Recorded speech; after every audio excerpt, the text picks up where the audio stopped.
Friends आज ये क्षुद्र भिडियो जो उपाय प्रदत्त करुच्ची ता एक शक्तिशाली वशीकरण क्रिया। जो शनिवार यही वशीकरण विद्याटी को प्रयोग करेंगे ठीक से शनिवार सूर्यास्त भितर ही आपण यार एक रेस्पॉन्स पाइबे। से आपणकर गृह सामने थांतु किंबा आपणकर 2000 किलोमीटर दूर थांतु आपण जो भाव में छटपट होती ठीक अनुरूप ढंग से यही क्रियार परिसमाप्ति पर से आपण छटपट होगापी लगे। जदि पूर्व से आपन को ब्लॉक करते तो सही दिन से आपन को अनब्लॉक करेंगे।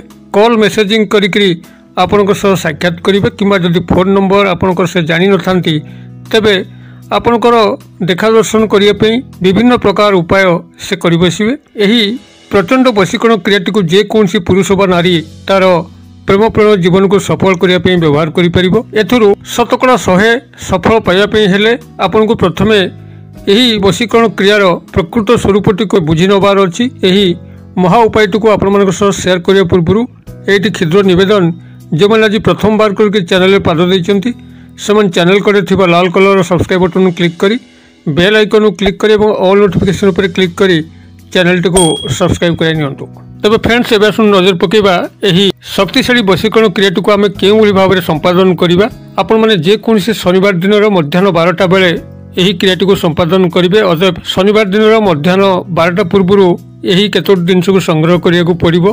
आप स्नान शौच होकर कौन से एक पुरातन अश्वत्थ गछ मूल को जीवे जो जो अश्वत्थ गछ की आपंकर पूजा पाउथिबो सेठारे प्रभु श्रीहरि विष्णु और माता लक्ष्मी को नमन करेंगे। नमन कर सारा वृक्ष राजा को नमन करेंगे। नमन करी तार 3 गोटी पत्र से छिंडेक आणवे और छिंडेक जो आणवे कहीं आपे पत्र आणुंट से मन मन प्रकाश करेंगे जे क्या आप मन मन भल पाँच जीवन में सामिल करने चाहते एक कथा आपन से मन भीतर प्रकाश करके आणवे। तबे 3 गोट जो पत्र आणवे देखिक आणवे जबकि कि तादरे कौन फटा दाग नई सुंदर चिक्कन 3 गोटी पत्र से आणवे जार की डेम्फ थी डेम्फ आप भांगेनि। यह प्रथम उपादान जहाँ को आप संग्रह करेंगे 3 गोटी अश्वत्थ पत्र जहाँ कि पीपल पत्र कहती। यह संग्रह कर सारापर परवर्ती जिन आपको संग्रह करने पड़ो से आपंकर लाल कुंकुम जहाँ कि आपंकर जेकोसी पूजा सामग्री दुकान में मिल कि स्टेशनरी दुकान में मिल।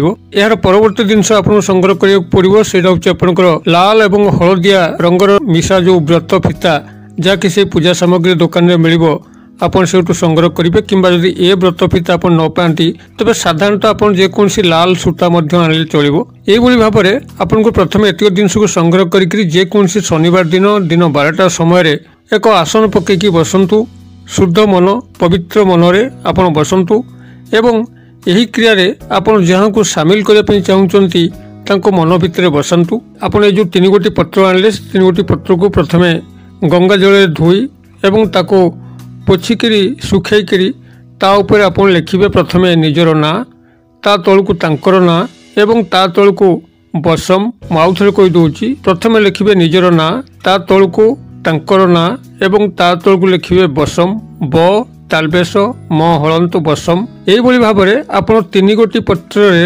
यह लिखिबे एवं लिखि सारा पत्रर अग्रभागु मोड़ी मोड़िकी आपन तार डेम्फ पर्यंत आणवे गोटे गोलाकार हिसाब से पत्रटी को मोड़े एवं जो से मोड़ी सारे मोड़वा उपर किना आपण ए जो लाल हलदिया मिशा सूता आनी किंबा लाल सूता आनी गुड़े गंठी पकेबे। यही भाव में आप 3 गोटी पत्र ये ना लिखि सारापर पत्रर अग्रभागु मूल भाग पर्यंत गोल गोल आकार मोड़िकी गंठी पकेबे।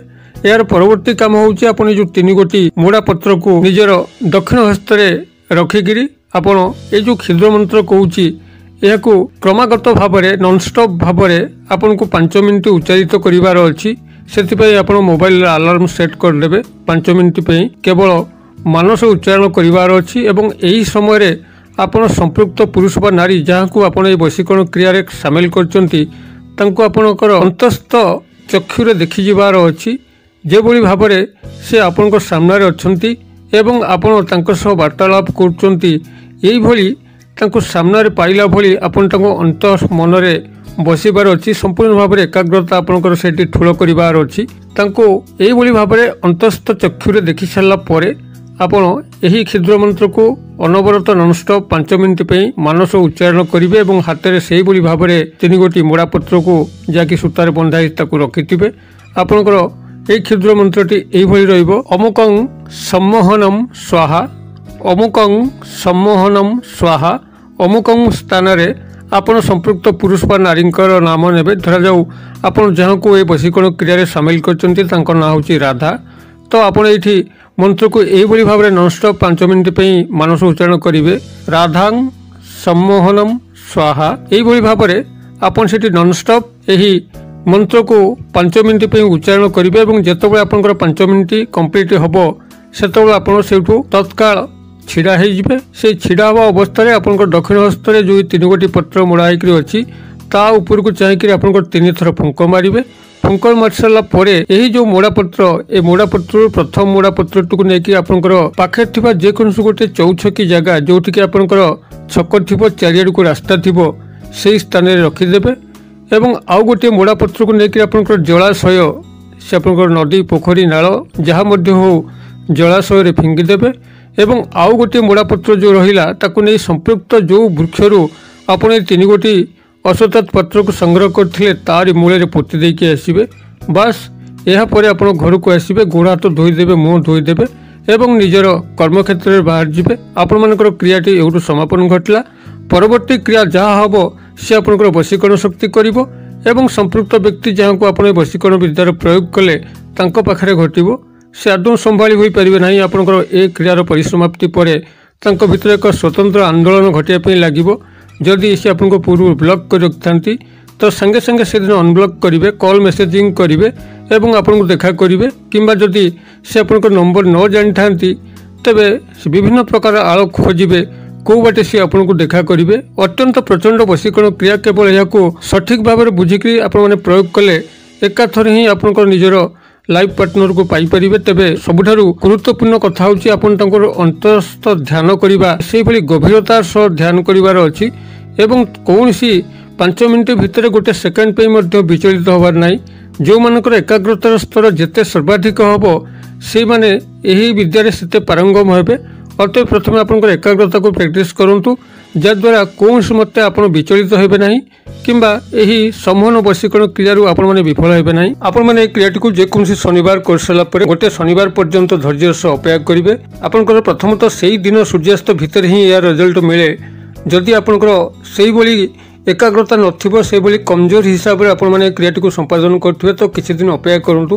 ଯଦି ଆପଣଙ୍କର ଗୋଟେ ଶନିବାର ଭିତରେ ମଧ୍ୟ ଏହି କ୍ରିୟାର କୌଣସି ରେସ୍ପନ୍ସ ନ ପାଇଲେ ତ ପରବର୍ତ୍ତୀ ଶନିବାର ଆଉ ଟିକେ ଧ୍ୟାନସ୍ଥ ଏବଂ ଏକାଗ୍ରତା ହେଇକରି ଏହି କ୍ରିୟାକୁ ଆପଣମାନେ ଦୋହରାଇବେ। ନିଶ୍ଚିତ ଭାବରେ ଆପଣ ସଫଳତା ଲାଭ କରିବେ।